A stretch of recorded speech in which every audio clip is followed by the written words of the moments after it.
Hey everybody. Sorry, I had some technical difficulties trying to get this going.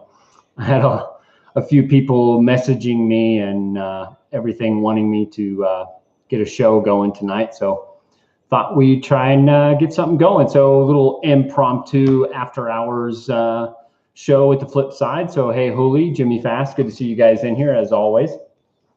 Hope you guys are doing good. While you guys get in the room here, I hope you go grab your beverage of choice, which is what I'm going to do right now. I'm going to go in the garage and go get me a Pacifico. So I will be right back.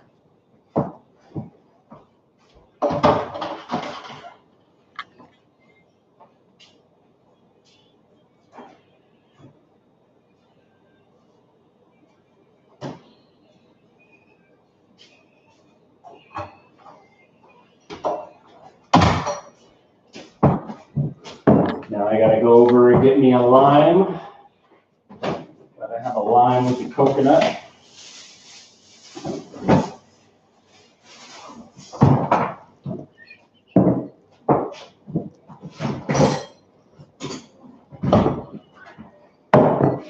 Got to get my lime cut up for the show. How's everybody doing? Everybody just got done watching Toby. I didn't get a chance to watch him.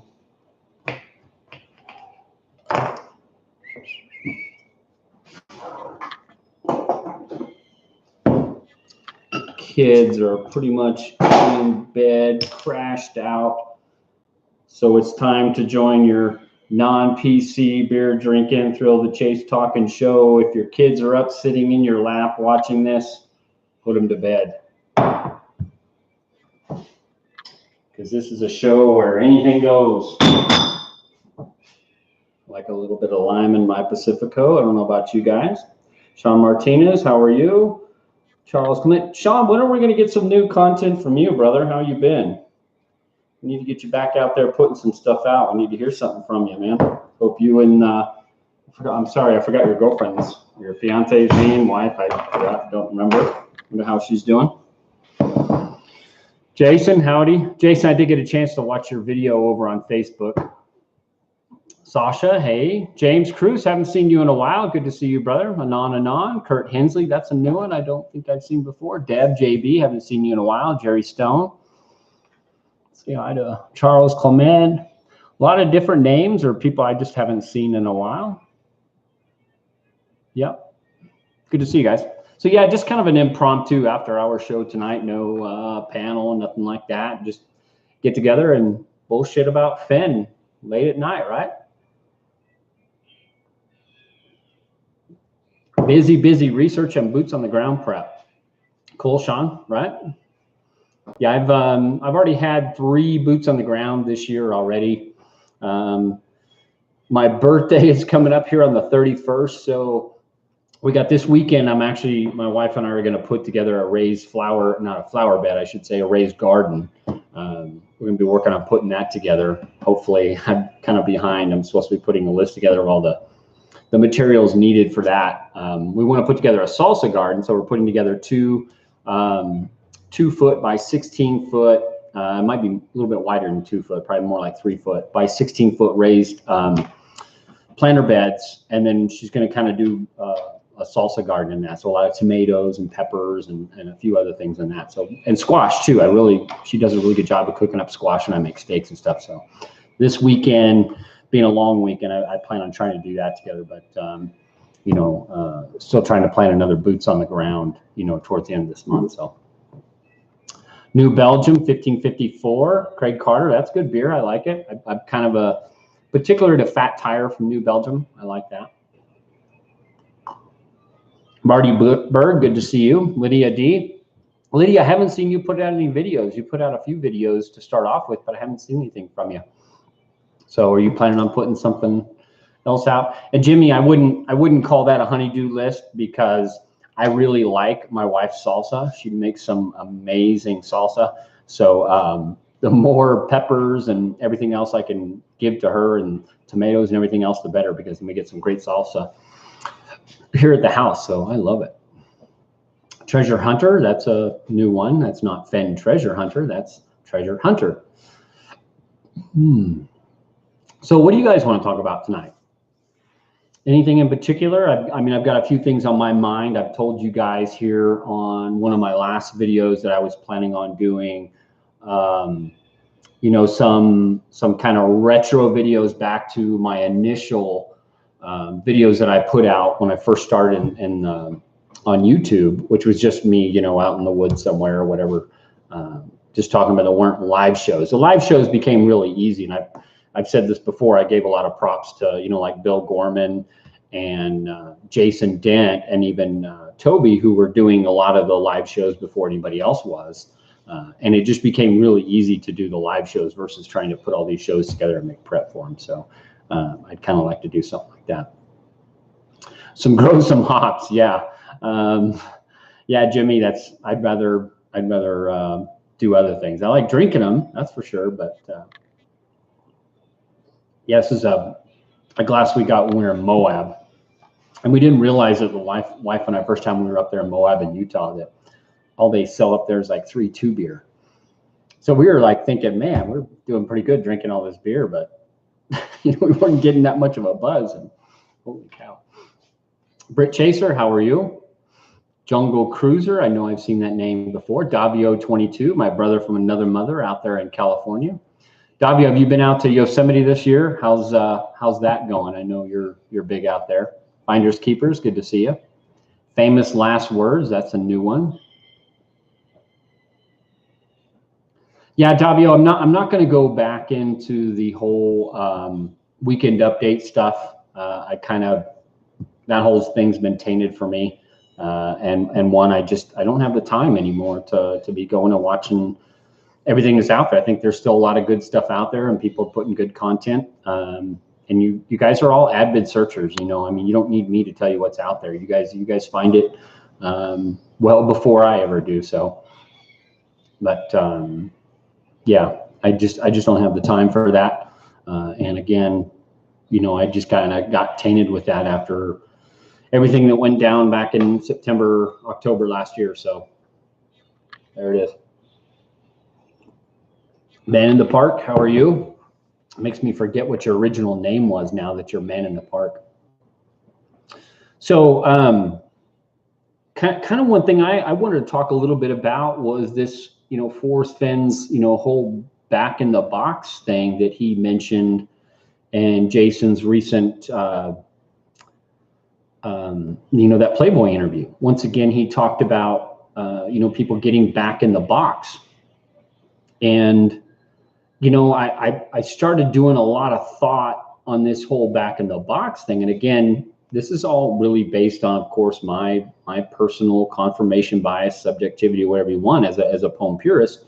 That, you know, it goes back to, you know, my belief that, again, if all the information we need is in the poem, then why are we looking outside of it for everything else? Of course, you know, all that information outside of the poem, you know, his book, his interviews, all his scrapbooks, everything else could be information that may give you confidence in your song, but none of that stuff will ever give you confirmation until you actually find the treasure. You won't know if that stuff has actually been helpful, you know, until you recover. And then you can go back and go, yeah, well, this scrapbook or this or that was actually helpful in me finding this, or this, what I believe was a subtle hint before me finding it actually was a subtle hint that helped me find it. You won't know that until you know it. In my opinion. But it got me going back to a lot of his stuff, you know, his original stuff from, you know, 2010 all the way to 2014. And a lot of his, you know, even some of his advice to searchers was, you know, what a lot of people will quote was, you know, hey, go read my poem and then, you know, read it 2, 3, 6, 8 times, maybe even memorize it. And again, I'm melding a lot of his quotes together to make one. You know, go read my poem 2, 3, 4, 6, 8 times, maybe even memorize it. Then go back and read my book, you know, slowly, looking for anything that catches up in your mind, you know, that can help you, because there are, like he says, subtle clues in there that can help you with the clues. But here, you know, in the last, you know, few years, really kind of late 2016 into 2017. It seems like he's kind of transitioned that talk. He's kind of gone to more about being more poem focused, in my opinion. He's kind of said, I've told searchers so many times to go back to the poem that I don't want to say it again here. He's told searchers that, all the information you need to find the treasure is in the poem. There are, subtle clues that are spread within the stories, but they're not deliberately placed to aid the seeker. There's a lot of things that he's kind of attuned us more to, trying to focus us in on what I think is the most important information, which is in the poem. Him back in 2017, and I think it was the 2017 6 questions when Jenny had asked him, what kind of advice would you give to new searchers coming into this? And I know I'm getting Jenny's question messed up, but what he basically told, these new searchers is that, no new fresh eyes may be kind of what this thing needs, and that he would advise new searchers to look for the clues in his poem and try to marry them to a geographical place on a map. So his newest advice, and what I think he's kind of tailoring people to more is more poem focused, or what I like to call being a poem purist, is sticking with just the information in the poem. It's like he's admitting to, the longer more people think about this, the more they overcomplicate it. We keep going so far outside this box, and information that is completely even outside of the book itself. And looking at other books and looking at historical references and people, and I'm just as guilty as anybody of doing this when I first got into this. But it seems lately that Forrest has really kind of been trying to focus us more on the poem, and I don't know what your guys' thoughts are on that, but it seems clear to me. I mean, so I'm going to go over here and I plan on doing a video on that'll kind of encompass a lot of my thoughts, because I'm kind of just hitting missing on this right now. Minotaur Marino, I see you jumped in here. How are you? Yeah, Britt Chaser, I see you talking about the totem caper, cafe caper polarity, comment link to metal detectors. Again, there's so many things that can trip up in our minds that are very subjective. It's each and every one of us, based on our life experiences, our education, where we grew up, everything we all think so differently based on those things. So there's different things that are going to trip up in our mind. And that's why I think that the best way to remain objective and to try and best mitigate confirmation bias in our own subjectivity is to just focus on the 166 words in the poem. Now, you can't completely eliminate it, but I think it's the best way to mitigate it. Because how many searchers we have in this will read the Totem Caper Cafe and get 10 different things out of it. Me personally, as a poem purist, and to me, grammar and punctuation being important because it's in the poem. I read the Totem Caper Cafe and I see, him using the colon in that, and I see him listing the different types of papers that he used to deliver on Canyon Street in West Yellowstone, and then him putting that colon and then listing those. And then I go back to that line again. It's not in the poem, I understand that, but that line just prior to the poem, where he puts a colon just prior to the poem, is that used to then list the 9 clues or the poem or whatever just prior to it? I mean, that's what sticks up in my mind when I read that. But we're all different. We all see different things, brother.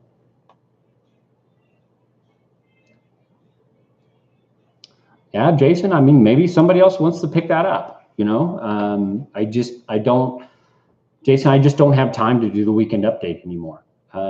I think it would be, Jason, here's something I'll throw out to you. Why don't you, Illinois Ghost, and I all collaborate and maybe do a weekend update together? I think that would be fun. If people like the weekend update, maybe we all get together and we do a 1-hour weekend update, one day of the week, and we rotate people out of it. I know you and I have talked about this in the past, but maybe that'll be fun to do. Something that it'd be a collaboration, and we can do it on your channel, somebody else's channel, whatever, and we just kind of do that together. That way we can all kind of bullshit about everything that happened that week in the Fenn community. I'm up for that. So tell me what you, Sasha, Illinois Ghost, think, and maybe we'll do something together. Excuse me.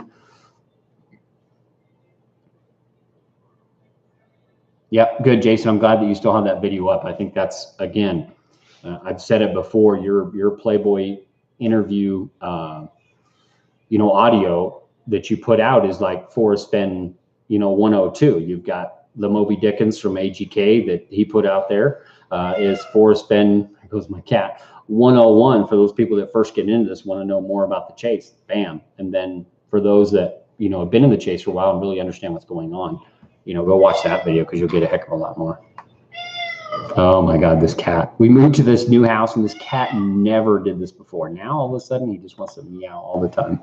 If the Mrs. Dodson's watching this, she's probably laughing her ass off. Minotaur Merino. Oh, let me deal with this cat. Hold on. What? What do you want? Okay. Oh. I closed the door to our 4th bedroom, which when we bought this house, it was actually a 3-bedroom house. And then this room right behind me was like a formal dining room. And I mean, a formal dining room, like really? What are we, like in the 17th century? So we closed it off. We were going to make it into like a mud room pantry, but it's a pretty good size. So we decided, you know what? I think our bang for the buck would just be to make it into a 4th bedroom. So we made it into the 4th bedroom, and I think we probably increased the value of our home. Maybe Sasha can tell me. We increased the value of our home probably by 10%. Just by putting a 4th bedroom in there, because this whole area here, when we were looking at comps, there wasn't many 4-bedroom homes in the area in our price range. So we might have just made some money. Cheers. Minotaur, what are you saying here? An interview, he said, I'm not thinking about spring break or Sunday picnic. Think about what if. If not, I'm thinking 100, 200 years from now. Yeah, I think, again, I think Minotaur, and I think you might agree with me on this, is that, some people think that they're, going to figure this thing out sitting at home, figure out all 9 clues, and go out there on, 4th of July weekend or Memorial Day weekend or a Sunday picnic and get out of their car and walk right to the treasure chest. I don't see it that way. I see it. This thing's going to take some tenacity. It's going to take some stubbornness, some hard work, some effort, some constant boots on the ground trying to figure this thing out. Now, yeah, is it possible that somebody could go out there on a Sunday picnic and walk to this? Absolutely. I cannot speak in absolutes and say there's no way that can happen. I just don't see it that way. Is it possible? Yes, like Forrest Fenn says, but not likely in practice. And that practice means it's going to take, many boots on the ground and a lot of failures, guys, failures on top of failures. I mean, look at how many times, Edison failed to make the incandescent light bulb, but we don't talk about how many times he failed. We talk about, I've got LEDs up here, but, that's what we talk about, right? Anyway, yeah, I think, it's unfortunate. I feel blessed that, not just because of the Forrest Fenn treasure hunt, but that I live in the southern tip of the Rocky Mountains. I love it here. It's beautiful country. I didn't move here because of the Forrest Fenn treasure hunt. I happen to be here, and I'm lucky to live in one of the search states. Does that make me, give me an advantage over any of you guys? No, absolutely not. And there was something that was said in Toby's show that I caught. I think it was tonight, or maybe it was earlier today on his 1 o'clock show, that I think Toby said his biggest fear was he's not smart enough to find this, or not intelligent enough to find this. And I don't think intelligence or anything has anything to do with this, honestly. And I know that may become a shock to some of you guys, but I don't think having a PhD or a college education or being street savvy or any of that has anything to do with this. I think we're all have the same capabilities to find this. Now, geography does somewhat have a little bit of an advantage because it just affords me maybe more opportunities to go searching in the state of New Mexico than other people do, but that doesn't make me better equipped. It's all up here. It has to do with, are you able to think? Are you able to reason? Are you able to rationalize things? And that's something that we all have inherently.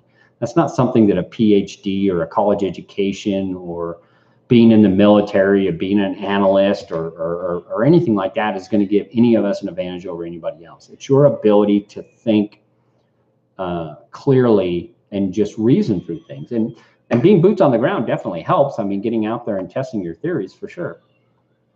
Sorry, guys, I know I'm rambling on. I'm trying to catch up with you guys here.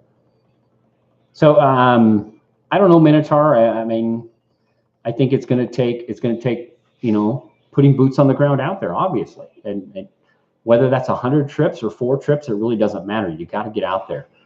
Stop armchairing this thing to death and get out there in the trees where the box is. But before you do, look at the poem as if it were a map, because it is. And like any other map, it will tell you where to go if you follow its directions. Probably getting that a little off, but that's pretty damn close, right? I mean, we got to get out there. We've got to put boots on the ground, Holy cow. Where are we at here? What are you guys just chatting away in here? What else we got? Hooli, what'd you say? How many turquoise beads on your bracelet? Not 22, but you act the part, right, Hooli? This makes me wanna find that thing. Oh God, now I just gave everybody an idea. Now we're gonna have people selling 22 disc bead turquoise bracelets. There we go. Oh shit. No, I have turquoise. Craig Carter, it's interesting. He still believes there is one significant thing nobody has figured out discussing, considering the 350,000 number. Yeah, absolutely. And that reminds me, Craig, something that I was thinking about today, and I could probably make this an entire video on its own. And something I was thinking about today, again, this goes back to the first stanza. And in the first stanza, Craig, he uses the word my treasures, my secret, and hint of riches. And a lot of people will take, the word treasures, the word secret, and the word riches, and kind of all meld them into one, that he's talking specifically really about the treasure. And I'm trying to process as I go, because this is really just a fresh thought in my mind, that the word my secret, what does Forrest Fenn have a secret? And our first, the first thing that probably comes to our mind about what Forrest Fenn's secret is, because he says, I can keep my secret where, and that's just a single line in the poem. I read that as an entire sentence, but he says my secret, my treasures, my secret, and hint of riches. What secret does Forrest have?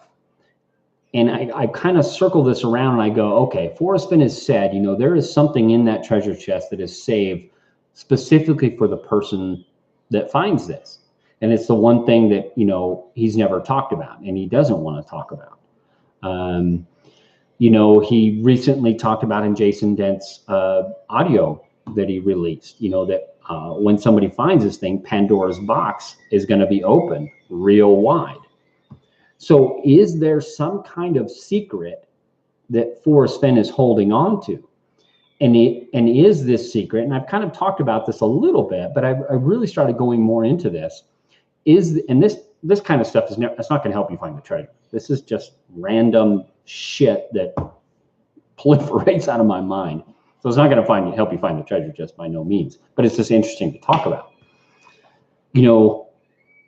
Is there some kind of secret that Forrest Fenn has that he's been holding on to throughout his life? Whether this be about some secret ancient ruin, some burial ground, something from his military life, or a very personal, secret in his life that he's holding on to that is saved especially for the finder. And this is that thing that's going to open Pandora's box, wide open. I mean, I don't know. What could that be? Could that be, the mechanism of him knowing that the treasure has been found? Is this something that is so explosion, mind-blowing, or whatever else that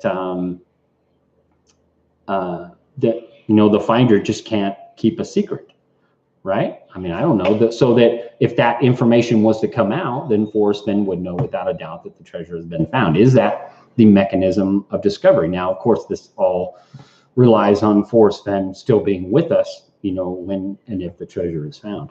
I don't know. And if you've ever read The Purloined Letter by Poe, and I know I've talked about this before, you'll kind of understand what I'm getting at. And I talked in my last video about what that quote was. Let me see if I can get it right this time. He says to the fact that the ascendancy of the finder of the Purloined Letter, their ascendancy would be interposed upon the robber's knowledge of the loser's knowledge of the robber. So that means that the finder of Forrest Fenn's treasure, the information or that secret, whatever that may be specially saved for that finder that's in that treasure chest, the releasing of that information by said finder would then, that Forrest would know that the treasure is found, because that information was only contained within the treasure chest. And we're not talking about pictures or anything like that, because we all know we've got, commemorative fake chests, whatever you want to call, that are out there. If you can, make a chest that looks like it, you can make a frog and, 265 gold coins and everything else that may be in there. But the information that only one person knows, that being Forrest, is that, right? Again, shit that just comes out of my mind when I'm thinking. Okay. Craig, I know I went off on a long tangent about what you brought up, but Michael Augie, that's a name I haven't seen in a while. Charles Clement, Davio, you're complicated. That's an understatement, Charles. Davio even admits, yes, I'm complicated. Jason Dent, I wouldn't be opposed to it, but my time will be restricted due to my new job. Yeah, I get it. I mean, my time is constrained too. I think some kind of collaboration. I mean, anybody can go out there and do a weekend update. I mean, I don't own, that. I would prefer. I prefer it be people that are not. I don't know. I'm not going to say it. Never mind. James Cruz, call it. These men are smart. I still like watching. I call them Bert and Ernie. I still like watching Men Are So Smart. They're fun. I like those guys. Bert and Ernie, Ronnie and Lou. Rodney, hey Rodney, how are you? Yeah, I mean, the number of searchers that are really out there that are adamant, avid searchers. I mean, that number. I don't know what that real number is. I mean, geez. Davio 1,000 maybe. I mean, how many people are actually going to go out there and put boots on the ground this year? More than once. I mean, I'm sorry if you're only putting boots on the ground once a year, and again, this is all has to do with geography. I get it, guys. I mean, we all have financial responsibilities. Our number one responsibility is to our family. Yes, absolutely. If we're going to go out and frivolously spend thousands of dollars because you absolutely have to stay at the Yellowstone, 5-star resort, then maybe you only get one chance to go searching. But I'm the kind of guy that doesn't mind sleeping in the back of a pickup or on the ground or whatever else, eating peanut butter and jelly sandwiches, bologna sandwiches, whatever on the road. I prefer McDonald's, but okay. Yeah, you've got to make those decisions on your own. But how many actual searchers? I mean, if you're only doing one search a year, I don't think I would you should call yourself an avid searcher. But again, a lot of it has to do with geography and time, and you can get off work. I mean, you can be an avid searcher sitting there searching, on your armchair looking at Google Earth all day, but none of that's going to matter until you can get boots on your ground and test your theories. Jeez.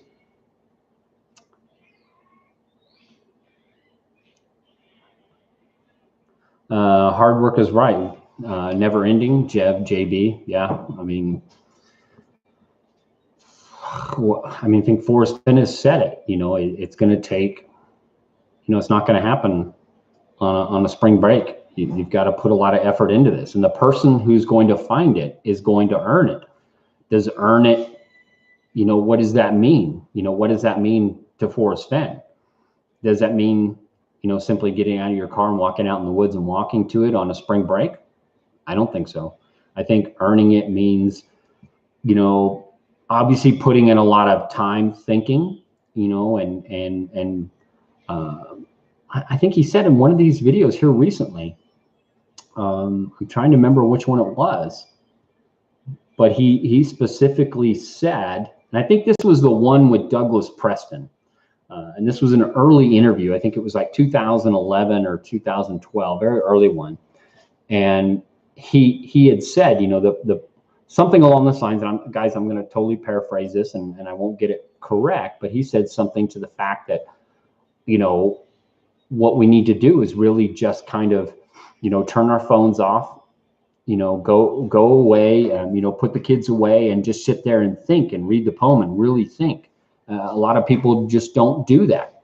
And I think that that's what it's really going to take. And again, that's based on my, you know, personal bias as a poem purist, that, you know, sticking with just the poem and not going so far outside the box and to everything, you know, all these hints and looking into, you know, Catcher in the Rye and Robert Redford's book and, you know, everything that Hemingway wrote and all this other stuff that's mentioned in the book and Thrill of the Chase book.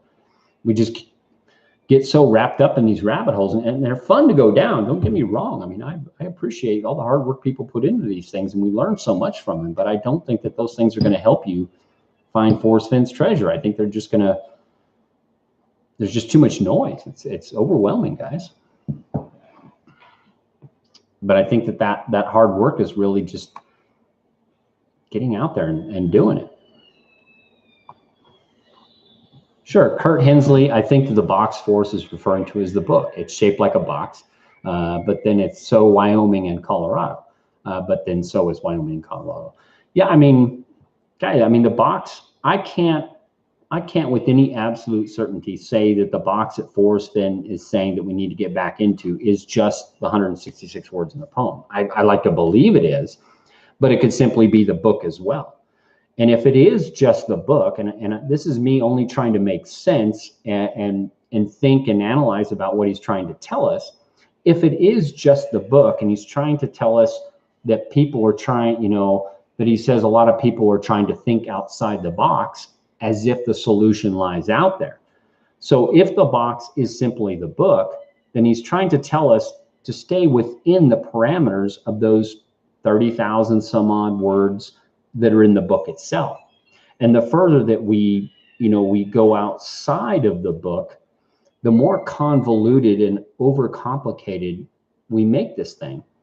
That what if those subtle clues or hints that he says that are scattered within those, or excuse me, sprinkled within those stories are, you know, the information that we need to understand what those subtle clues are wholly contained within it. That if we think that, you know, his mention of Hemingway or Catcher in the Rye or Robert Redford could have written a book or everything else makes us then go outside of the Thrill of the Chase book to understand what he's trying to tell us, then is that not going outside of the box that he's trying to keep us within? I don't know. I'm just trying to make sense of what he's trying to tell us. I really think that, you know, him trying to tell us, you know, to get back in the box where our thoughts are flow more easily and are more comfortable, is really him trying to tell us to stay within the confines of the Thrill of the Chase book. And even more so, again, like I said earlier, I think he's been really trying to get us to focus more on just the poem.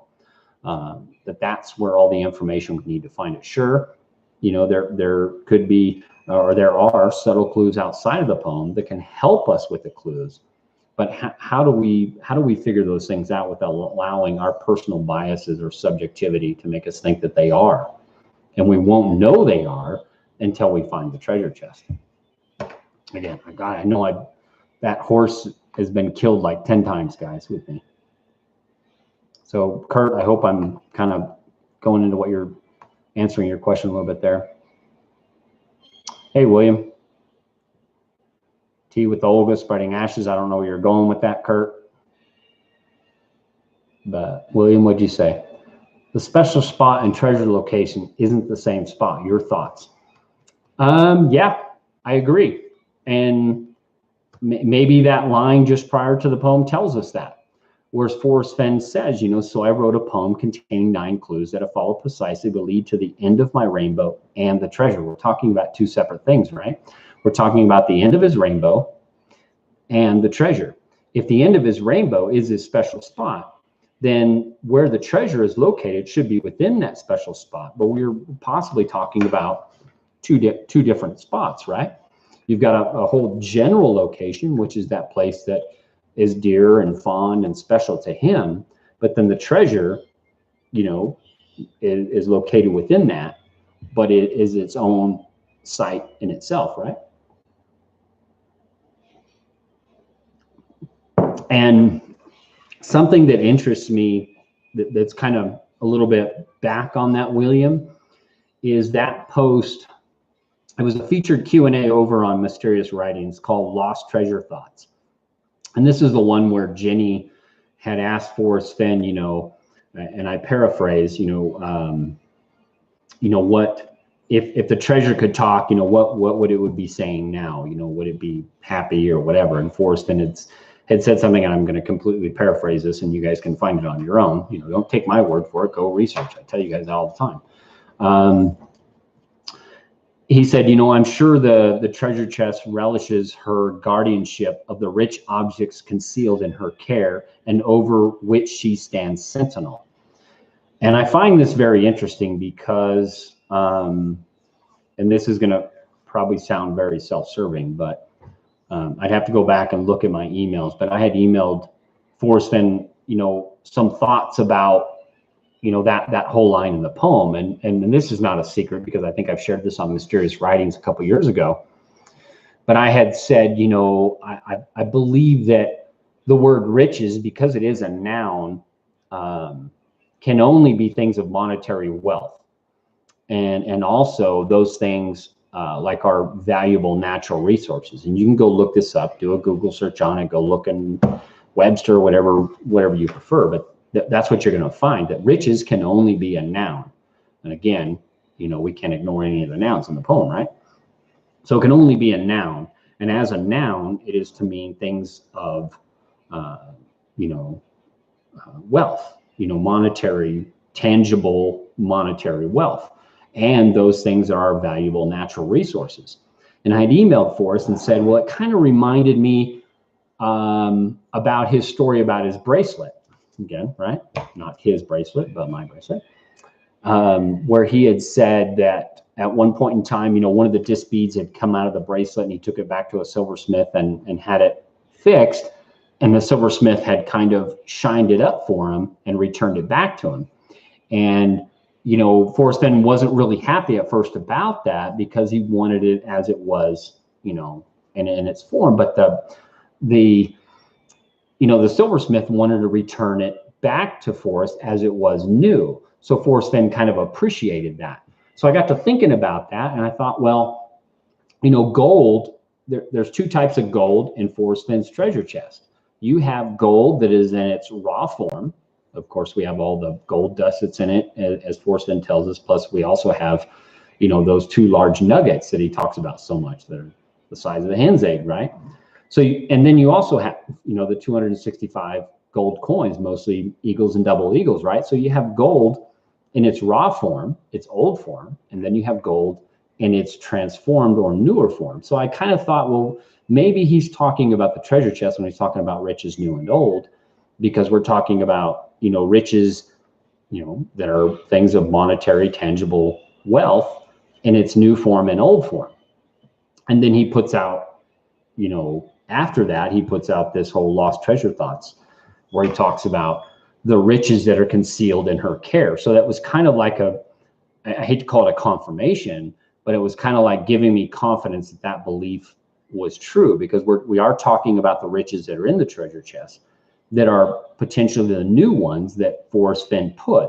So William, going to your fact about the treasure's location or the treasure chest itself, itself, right? The treasure itself. And then the special spot could be, the rich is old, being the actual location. It is a valuable natural resource. It's special to forests. So you have the rich is old, which is the location where the treasure is located, and the rich is new, which is the deposit that Forrest Fenn has made in that special spot. So is that what Forrest Fenn is talking about? Rich is new and old? That's kind of how my thought goes. So yeah, the special spot, rich is old, and the treasure itself, rich is new. So and that's what he's talking about is in the poem. And again, you guys know that I think that first stanza is kind of an introduction. He's telling you what he's going to do. He's going to hint of riches new and old. He's hinting of the treasure's location, the rich is old, and the rich is new, the treasure itself. That's what he's doing in the poem. I'm trying to tie that all together and answer your question on that, but without giving too much of my whole soul away, right? Sorry, William, I go on tangents. I know, like 15 minutes later, you might have my answer.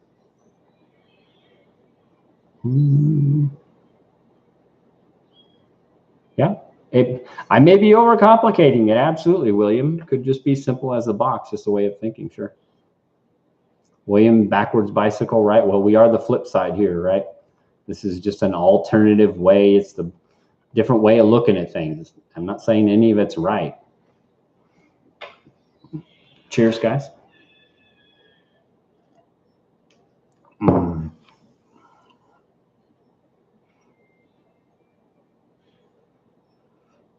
Grizzly Bear, yeah, you can't understand the clues if you haven't deciphered the poem and vice versa. But how do you know you've deciphered them correctly?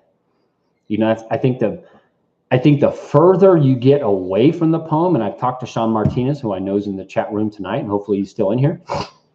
It's no different than a crime scene. The further you get away from that crime scene, potentially the more convoluted your whole case becomes. You're letting too much information in there that pollutes the evidence. And that core evidence should be, within that crime scene. Yeah, you go investigate and you talk to witnesses and suspects and everything else, but you've got to really focus on the core evidence.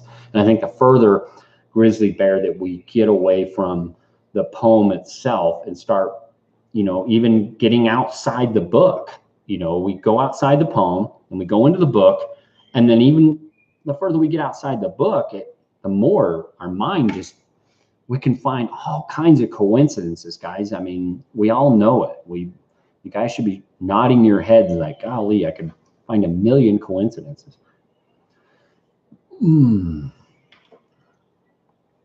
Just trying to read some of your guys' posts here. I don't normally read the chat room. This is different for me. I mean, I normally talking with panels and stuff.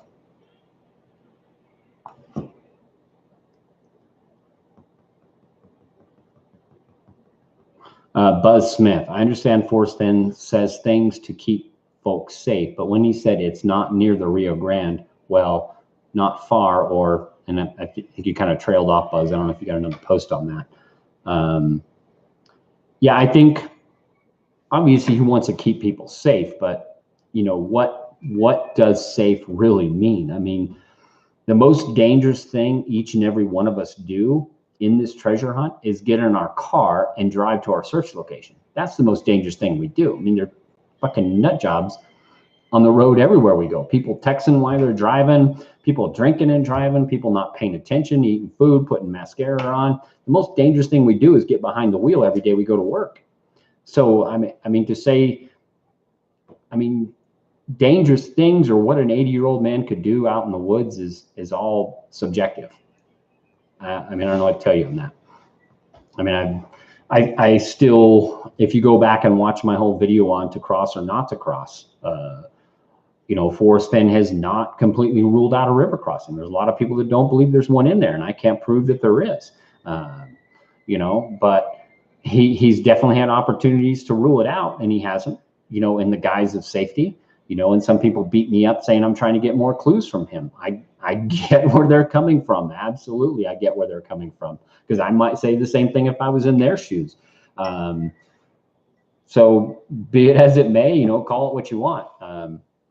I'm just trying to figure it out. If If you go to a NASCAR race and buy a shirt.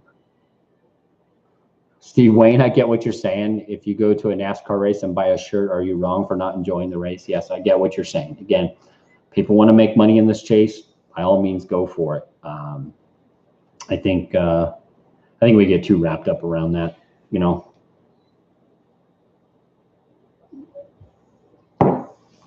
It's buyer beware. I mean, this whole deal about Laddie Addy paying $3,500 for, you know, this whole FOIA clue.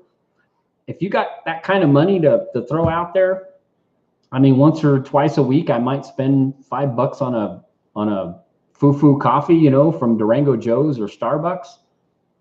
That's my choice, you know. If somebody's, you know, $5 is money to me, you know. Maybe $3,500 to somebody else is $5 to me. I mean, I don't know. I'm not going to spend $3,500 on something like that. I'd rather spend that money on taking my kids to Disneyland. You know, that's a lot of money to us. But some other people, that's not much money. We can't. It's subjective, right? I mean, golly. Kurt Hensley, where I was going is two can keep a secret if one of them is dead. What if his special spot is a place where the ashes of somebody he loved are spread? One of them is dead, special. Yeah, I mean, I get what you're saying. What is he, you know, what does he say in the poem? You know, if you've been wise and found the blaze, look quickly down, your quest to cease. But Terry scant with marble gaze, just take the chest and go in peace. Why does he use the word just? Is there something else there? Is there something else he doesn't want us to take? Is that spot so special that there's something there that is special to him that he doesn't want you to take?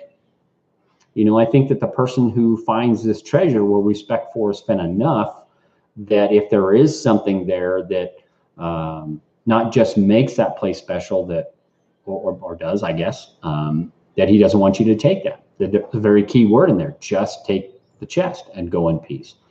Is there something else there that we're not supposed to take? Sure. I mean, I like where you're going, Kurt. You know, it's good thoughts. You don't know. We don't know. Hopefully, when somebody finds us, maybe they'll tell us. Maybe not, right? We don't know that. Crazy Bear, are you still in torpor? Right, Alan? We've learned so much in this chase. I never would have heard that word torpor before. I'm probably pronouncing it wrong. Just like plethora. Somebody corrected me on that the other day. Okay. Let's see. Let's bicycle. You guys are silly. What else are you guys talking about? Hey, Lori James, how are you? Nouns are very important, Jungle Cruiser, at least in my opinion. Ah, dang it, I lost one there. Somebody had one, and then I lost it. Oh, where we go? Yes, guys, I do not have all kinds of fun videos and lights and green screens or any of that stuff. It's just me, the refrigerator, light switches, alarm, air conditioned vent. Susie Fenhaven. Hey, Susie, how are you? Happy to see this going on. Thanks. Flipside Sean just got home, missed a whole lot of night of. Yeah, Wednesday night's a great night for Fen Talk, isn't it? Susie, how are you? What else you got? I don't know if it's Genius, Dev, JB. I'm just having fun again. This is my thrill of the chase, just talking with you guys, having a good time. And drinking a beer on a Wednesday night at almost 10 o'clock. I'm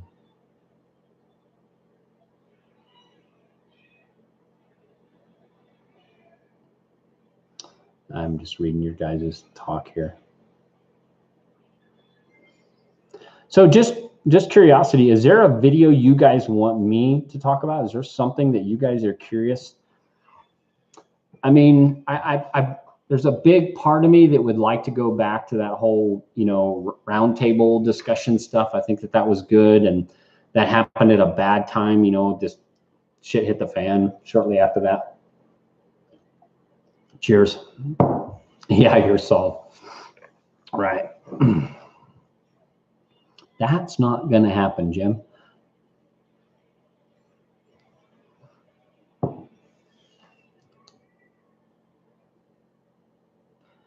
Craig Carter, I've been on 3 already. I've been on 3 searches already. I am trying to plan one the end of this month. My birthday is the 31st. I turned 49. So hopefully on my 49th birthday, I'll find gold, right? A 49er. So yeah, I do have another search plan the end of this month, but I have had 3 already. Guys, I'm going to go relieve some of this alcohol beverage of choice. I'll be right back.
I'm back.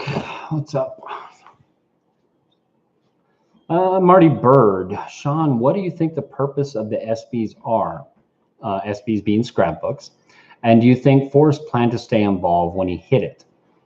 Marty, again, I think like Forrest Fenn had said, you know, he always knew that the treasure chest was a bomb, but he didn't know it had a fuse until, you know, a few people really gave it some publicity. You know, I think, and I've talked about this in one of my videos called A Message in a Bottle, that he kind of just initially, you know, put this book together and he, you know, self-published it and gave it away to an obscure bookstore in Santa Fe, New Mexico. He gave 1,000 copies of this thing away. So he kind of like a, to use an analogy, kind of like a, you know, a castaway on a deserted island, kind of cast the book out into the vastness of the ocean and hopes that, you know, somebody would eventually get the message and find his treasure. So I don't think he really anticipated this thing taking off as quickly as it did. I think that he really anticipated this thing being found well, you know, past his, you know, his death. And that may still be the case. But I think the scrapbooks are just a way for him to communicate with the community. And I've said this before, you know, a message always arrives at its destination because its destination is wherever it arrives. And what that basically means is that Forrest Fenn can, you know, indirectly or subtly communicate with one who he may believe is the lead searcher through these scrapbooks. And that's completely subjective. I mean, that's just based on opinion. There's no fact to back that up until somebody finds this and says, okay, scrapbook, blah, blah, blah, you know, was this. But what a hell of a way for Forrest Fenn to play a cat and mouse game with those that he think are on the right methodology or the right track to find this thing, right? And he could throw in little tidbits. I mean, if he gets 110 emails a day, he could pick out 5 or 6 of them and throw in keywords in that email and throw it back out there and fuck with the rest of the community, right? And that's exactly what we do. We get a new scrapbook, 201, and it says, you know, I slept with a smile on my face, and everybody that has a smile in their solve is like, oh my God, he's talking to me. You know, I think Forrest Fenn's having a hell of a lot of fun with these scrapbooks. Is there could be information in them that helps somebody out? Sure. I guess I'm not seeing them because I haven't found the treasure yet. Have you? You know, I mean, they could be just complete, utter bullshit and just Forrest Fenn, you know, just saying whatever he wants to say, you know, talking about whatever. I don't know, guys. It's hard to say. Where would that one go? Dang it! This stupid thing over here. I don't have somebody sitting over here telling me what to read. My wife texted me. I guess she doesn't know I'm on tonight. Let's see. Where did that? Who asked me that question? Now I'm totally completely lost. Guys, I hope you're having fun with this video because it's going away afterwards. Dang it, I lost who asked me that question, but anyway, I hope I answered you a little bit. Dang it, where'd it go? I'm totally lost in this. Okay, there's the one Craig Carr asked me about. Boots on the ground, Steve Wayne. Okay.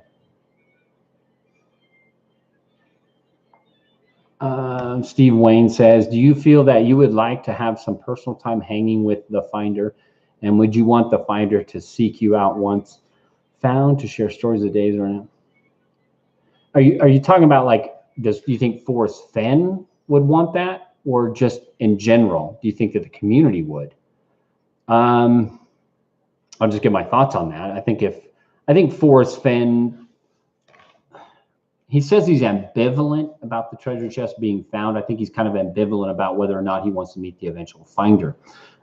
I think that kind of like that analogy, you know, that he threw out the book, you know, like a castaway on an island throwing a message in the bottle, that someone who's eventually going to find that and get his message, that it really doesn't matter. That's out of his hands. You know, fate is determining that person. Fate and obviously wisdom and the ability to think rationally will decide who that person is. I think Forrest Fenn honestly is probably pretty ambivalent about that.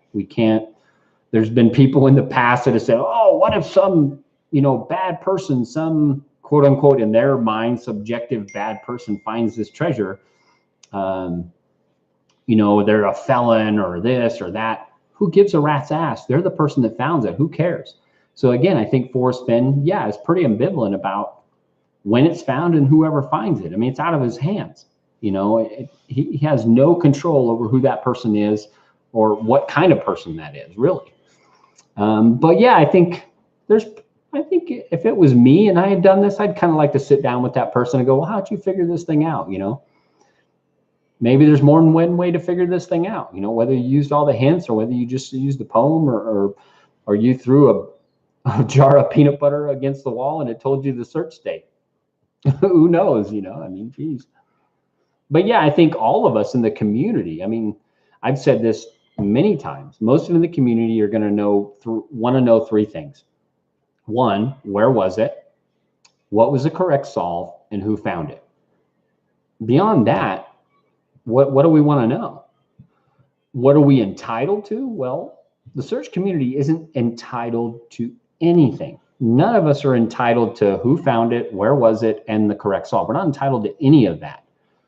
What I think is fair, of the finder is to provide irrefutable proof that treasure is found, without a doubt. That should be fair, because then, we know it's over with and nobody's risking their lives, driving to the location or doing stupid things or anything else, or spending their hard-earned money. You're still going to go on vacation. You're still going to do great things. Still go to Yellowstone. Still come to New Mexico. Give us your tax dollars. Everything else. But we're not really entitled to anything. We're not even entitled to know it was found. We're not. It could, for all we know, it really could be found. I don't think Forrest Fenn cannot say absolutely that he will know that it is found. I just don't think there's no way that he could say that. It literally could already have been found sitting in somebody's vault somewhere, and we'll never know. We can't know. We can't even prove that it's not a hoax. Honestly, we can't. I know people don't want to hear that from me, but we can't prove it. Can't prove anything.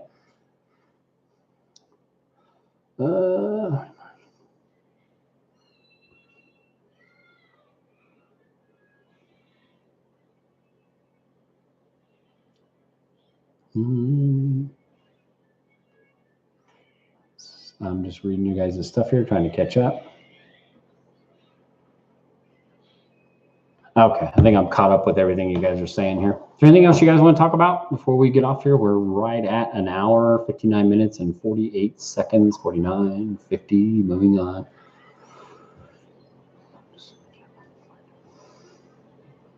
Yeah, sure. Kurt, he's potentially, Forreston's not entitled to sit down with the searcher, but the finder, I think he would probably like to, but he's not entitled to that.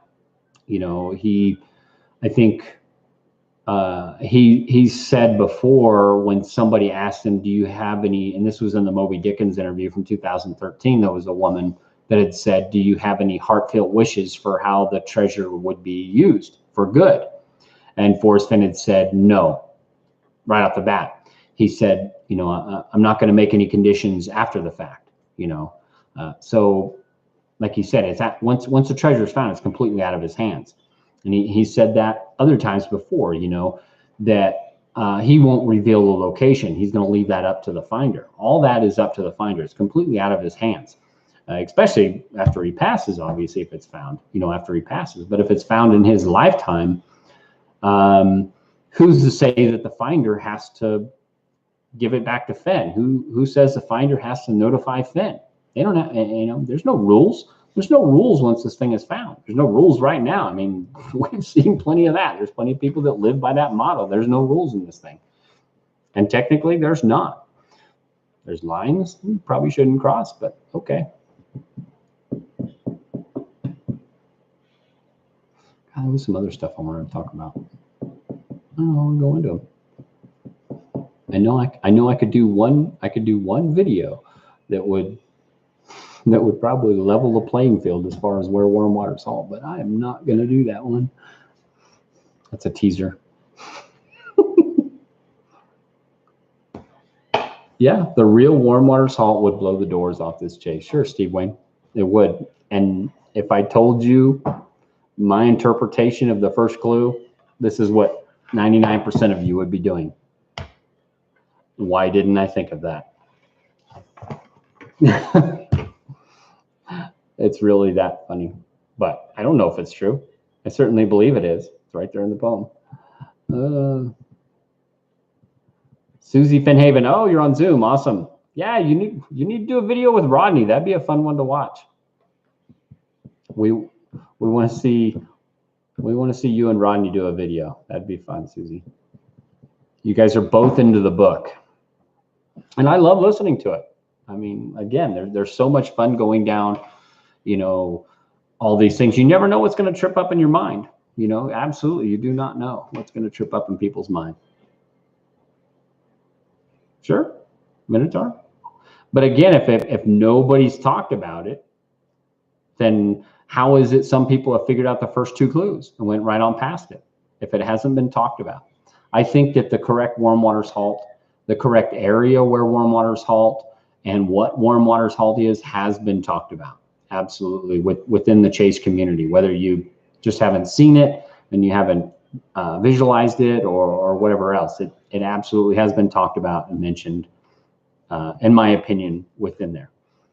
Absolutely. Jimmy Fast, flip side. If Fenn put a note in the chest that said, contact me and I will pay the taxes to keep the treasure, who wouldn't contact Fenn?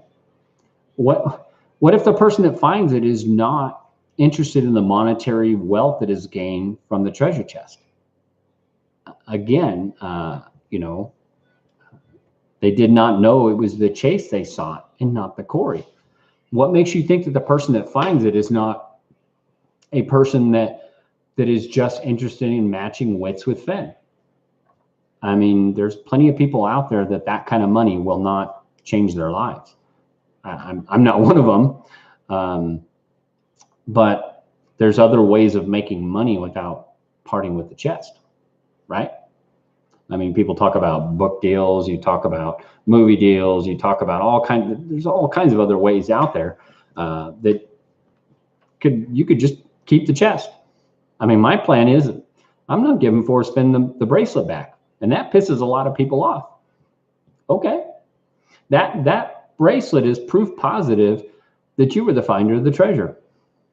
Who can deny that? Daniel Negreanu has several World Series of Poker bracelets. when somebody sees Daniel Negreanu and they see his World Series of poker bracelet, they have no doubt that that man was a winner of the World Series of Poker. Do they sit there and ask Daniel Negreanu, well, what was your winning hand at the final table? Nobody cares. The man won it. It doesn't matter whether it was a 7-deuce offsuit or, big slick. It doesn't matter. He won. Who cares?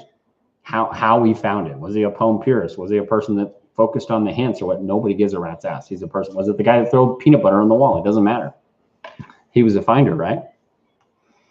I don't know. To me, that bracelet is worth more than everything else that's in that treasure.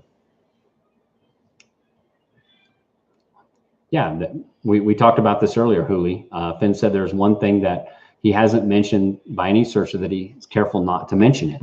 Any thoughts on what that might be? I think we talked a little bit about this earlier, but he said in that Playboy interview that there's something that no one on any of the blogs has talked about.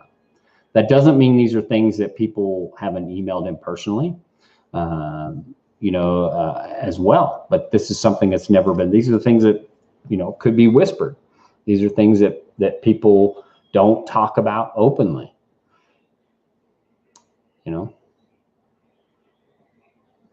That's my thoughts on it.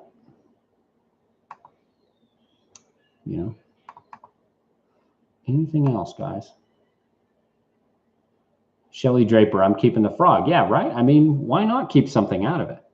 There's something in there that he hasn't talked about. Whether that is quote unquote the secret that he's keeping, like I talked about, that will be the one thing that why he knows the treasure chest has been found. If that thing actually comes out, that knowledge sometimes is worth more than money to some people. Will that be the one thing? Mark, again, there are some people that are more into the monetary gain and making money than this whole thrill. Sure, I mean, who's to say that the finder has to go visit for us?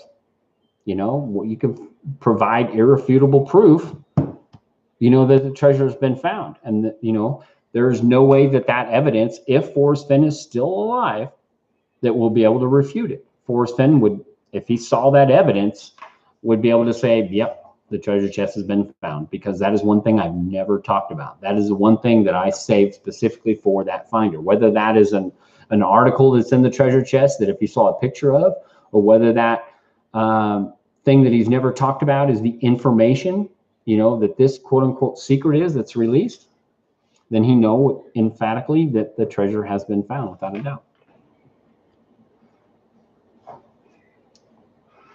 Famous last words. I have gone alone in there. From there, it's no place for the meek. Yes. Famous last words is saying that. I've gone alone in there. He's gone alone in some place. Take it in the canyon down. From there, it's no place for the meek. I've talked about this in my, is the poem a treasure to the map? Are we talking about two locations? Are we talking about a starting point and an ending point, kind of like what he just recently did in Cynthia's book that she's giving away at the Function of the Junction, or excuse me, Finbury. That X that he put in the margin, that's an unknown location, to the X where the treasure is. And then he's put an arrow crossing a river to it. Are we talking about two separate locations there? Holy cow. Mm-hmm.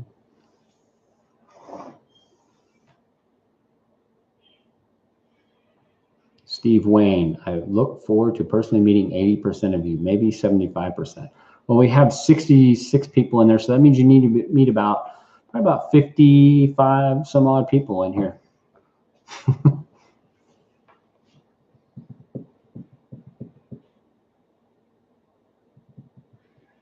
Rodney Greenway, less legal issues if Fenn is still alive, more legal issues if he's gone.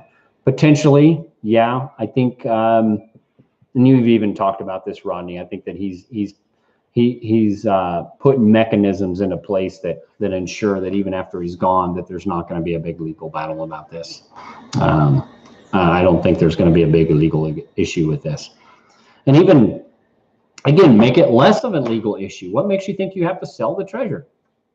Everybody's so wrapped around the fact that you got to, you know, offload this thing. Why? What are you in this for? Are you in it for the money, or are you in it for the matching the wits? You know, I mean, if you're really in it for making money, what makes you think you have to sell the treasure? There's a lot more you can do with that than just selling it. Sure, you'll still have to pay taxes on those things, but you still got a nest egg over here, right? I don't know.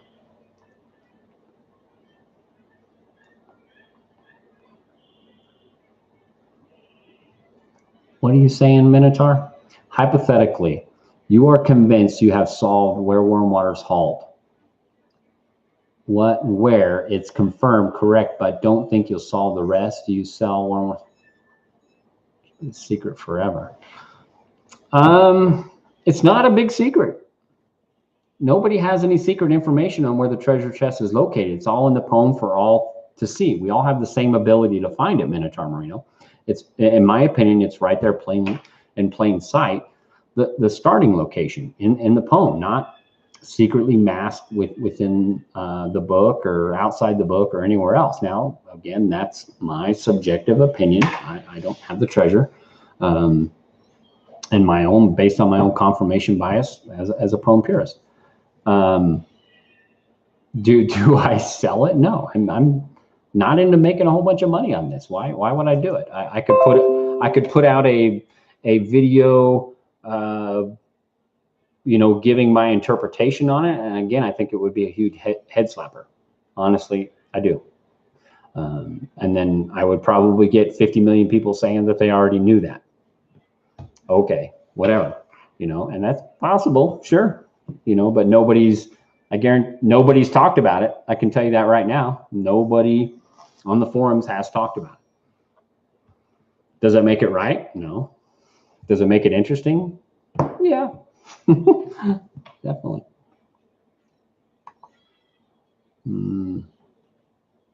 Well, take care, Journeyman. Good to see you in here.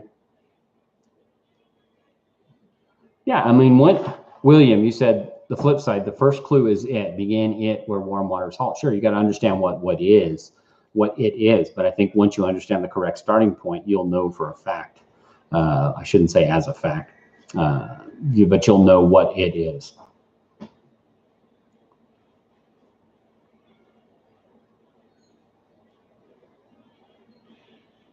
Mark,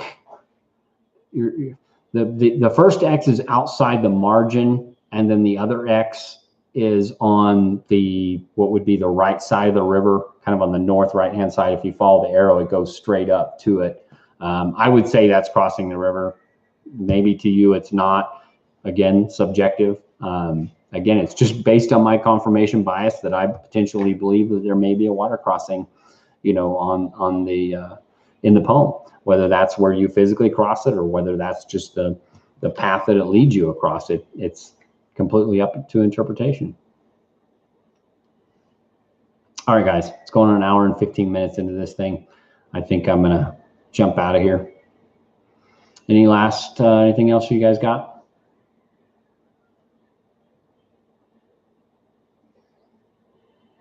All right, guys, been fun. This video will go away. This is a live video, and that's all it's meant for. All right, guys, had fun, and you never know when I'm going to show up. So subscribe if you want. Don't subscribe. I don't care. But good talking with you guys. Have a nice night, and we will catch you all on the flip side. See you guys. Good night.